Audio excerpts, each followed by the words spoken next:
La revue de presse. Mesdames, Messieurs, amis des journaux, bonjour. Révélation du Bénin en sport sur le plan régional. La chose se concrétise et est une réalité visible. Le quotidien du service public La Nation découvre dans le milieu sportif que pour la participation du Bénin aux Jeux de l'ACNOA Zone 3 à Ouagadougou, au Burkina Faso, 7 médailles sont remportées en lutte africaine par le Bénin. Les représentants béninois ont offert une prestation remarquable lors des deuxièmes Jeux de l'ACNOA Zone 3. Ils confirment la vitalité croissante de la lutte béninoise sur la scène régionale. Par ailleurs, 14 médailles ont été raflées en karaté par les Béninois qui ont laissé une bonne image au thème de ces Jeux, souligne La Nation. En athlétisme, le Bénin gagne aussi 14 médailles, dont 4 en or, 7 en argent et 3 de bronze. Chez les hommes en handball, les Guépards handballeurs du Bénin ont réalisé un exploit en s'imposant en finale du tournoi face au Ghana. Bien sûr, ils ont fait preuve d'une solidarité exemplaire et d'un sang-froid remarquable pour s'adjuger la médaille d'or sur le score de 30 buts à 27, détaille le quotidien du service public La Nation. Bonne prouesse des sportifs béninois dans la zone régionale à ces Jeux de la zone 3. Une bonne nouvelle qui se noie, hélas, dans la colère des fédérations béninoises.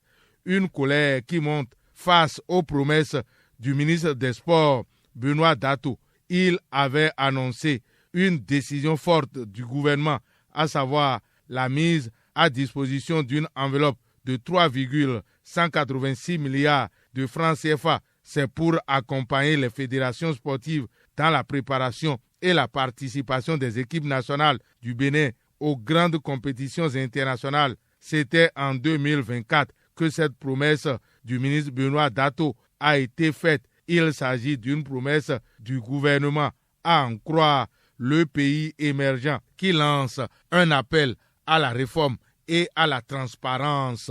Difficultés découvertes donc dans la gestion des sports, mais sur le plan diplomatique, les fleurs donnent de bons fruits. Le constat est fait par le Matinal qui rapporte que s'il y a une ville française qui entretient un lien singulier, chaleureux et profondément humain avec le Bénin, c'est bien Nantes. Depuis plusieurs décennies, les relations entre Nantes et le Bénin se distinguent par un esprit d'amitié sincère, de fraternité active et de respect mutuel. Une relation tissée de mémoire partagée, d'engagement solidaire et de coopération culturelle et humaine. Détail, le Matinal.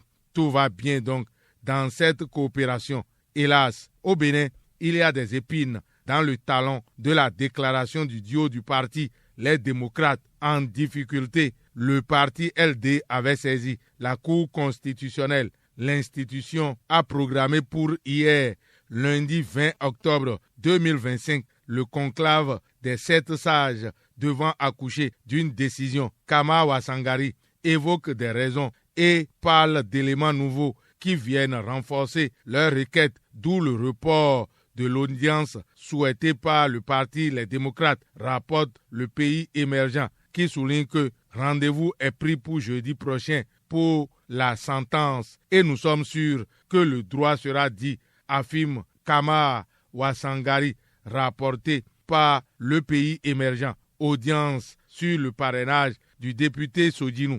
La Cour examinera le dossier jeudi prochain, certifie Matin Libre appuyé par Fraternité qui note que le requérant Kamal Wasangari explique les raisons de sa demande du report et le système de parrainage inspire Vital Panou dans les colonnes de Matin Libre.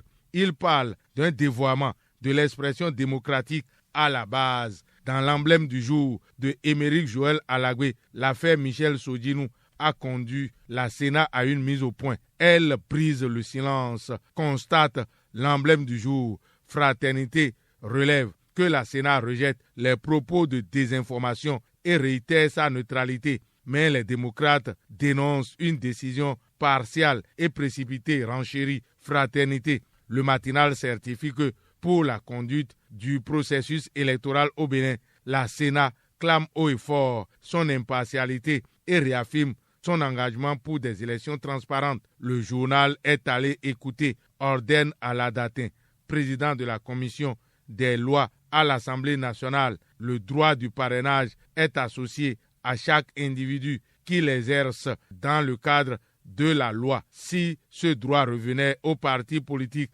le code électoral l'aurait dit. Le reste participe à la discipline interne de chaque parti. La loi a été conçue pour que le parrainage demeure individuel mais encadré, souligne l'honorable Orden Aladatin, entendu par le matinal. En tout cas, jeudi prochain, la Cour constitutionnelle tranchera cette affaire, souligne le matinal. En attendant, c'est le calendrier des déclarations de candidature pour les élections communales et législatives de 2026 que publie Fraternité. Et pour ces échéances, la Haute Autorité de l'Audiovisuel et de la Communication, HAC, attend une posture des médias.